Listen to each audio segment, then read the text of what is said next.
کبھی بھی پیغمبر کو اپنی ذات پہ قیاس کرنے کی غلطی نہ کریں۔ نہ پیغمبر ہمارے جیسا ہے نہ ہم پیغمبر جیسے۔ حضرت سلیمان کا لشکر آ رہا تھا اور یہ چونٹی وادی نمل میں اپنی ہمجولیوں کے ساتھ وہاں تلاش رزق میں گھوم پھر رہی تھی، تو جو ہی لشکر آتے ہوئے دیکھا تو اس نے اپنی ہمجولیوں کو کہا، جس کی حکایت قرآن نے کی، کہا جلدی جلدی اپنی بلوں میں داخل ہو جاؤ، اللہ کے نبی کا لشکر بے خبری میں تمہیں کچل نہ ڈالے۔ کئی میل دور سے چونٹی کی اس آواز کو حضرت سلیمان نے سنا۔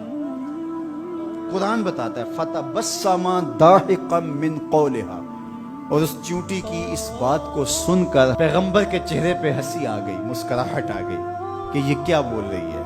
اللہ اکبر! چونٹی کو پکڑ کے کان کے پردے پہ بھی ڈال دو تو آپ پھر بھی نہ سمجھ پائیں کہ وہ کیا بول رہی ہے، لیکن اللہ کے پیغمبر کی شان یہ ہے کہ کئی میل دور سے وادی نمل میں بولنے والی چونٹی کو جو بول رہی ہے وہ بھی سن رہے ہیں اور اس کا جو مفہوم ہے وہ بھی سمجھ رہے ہیں۔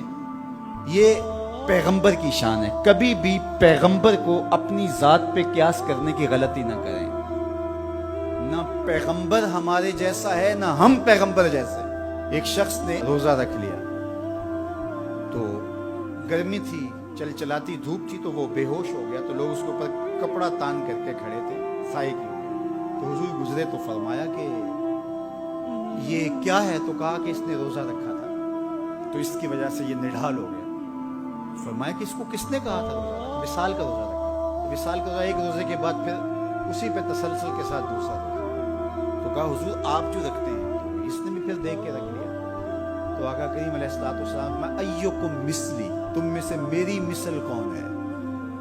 ایکم مثلی، تم میں سے میری مثل کون ہے؟ اور ایک دوسرے مقام پہ آقا کریم نے فرمایا لستو کہیاتکم، میں تمہاری طرح نہیں ہوں۔ کبھی کہا ایکم مثلی، تم میری طرح نہیں ہو، کبھی کہا میں تمہاری طرح نہیں ہوں۔ تو یہ غلطی کبھی نہیں کرنی چاہیے کہ اپنے آپ کو نبی پر قیاس کریں یا نبی علیہ السلام کو اپنی ذات پہ قیاس کریں۔ اللہ نے ان کو جو صلاحیتیں، جو شانیں، جو عظمتیں اور جو امتیازات عطا کیے ہیں وہ انہی کا خاصہ ہے۔ اللہ نے انہی کو ایک الگ شان اور الگ نرالی عظمت عطا فرمائی ہے جو انہی کا مقصود ہے۔ اب چونٹی کتنے میل دور سے اپنی ہمجولیوں سے بات کر رہی ہے۔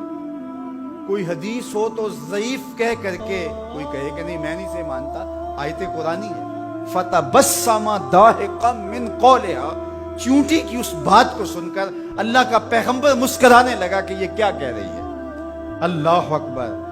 یار حضرت سلیمان علیہ السلام چونٹی کی بات سنے بھی اور جو وہ کہے اس کو سمجھیں بھی اور اس بات پہ مسکرائیں بھی، اور چونٹی بھی کئی میلوں پہ ہو۔ یہ شان اس پیغمبر کی ہے کہ جو مسجد اقصیٰ میں تیرے نبی کے پیچھے مقتدی بن کے کھڑا ہو۔ جب مقتدی کی سماعتوں کا یہ عالم ہے تو مقتدا کی سماعتوں کا عالم کیا ہوگا؟ اس لیے میرے اور آپ کے آقا و مولا نے ارشاد فرمایا جو میں دیکھتا ہوں وہ تم نہیں دیکھ پاتے، جو میں سنتا ہوں وہ تم نہیں سن پاتے۔ تو جب سلیمان علیہ السلام اتنی دور سے چونٹی کی آواز کو سن بھی لیں اور اس کی سرسراہٹ کے مفہوم کو اخذ بھی کر لیں اور اس پہ آپ جو ہے وہ جواب بھی دیں، فَتَبَسَّمَ ضَاحِكًا مِّن قَوْلِهَا، تو پیغمبر چونٹی کی آواز کو سن لے تو مدینے والا امتی کی آواز کو نہیں سننے گا؟ تو یہ شان ہے خدمت گاروں کی، سرکار کا عالم کیا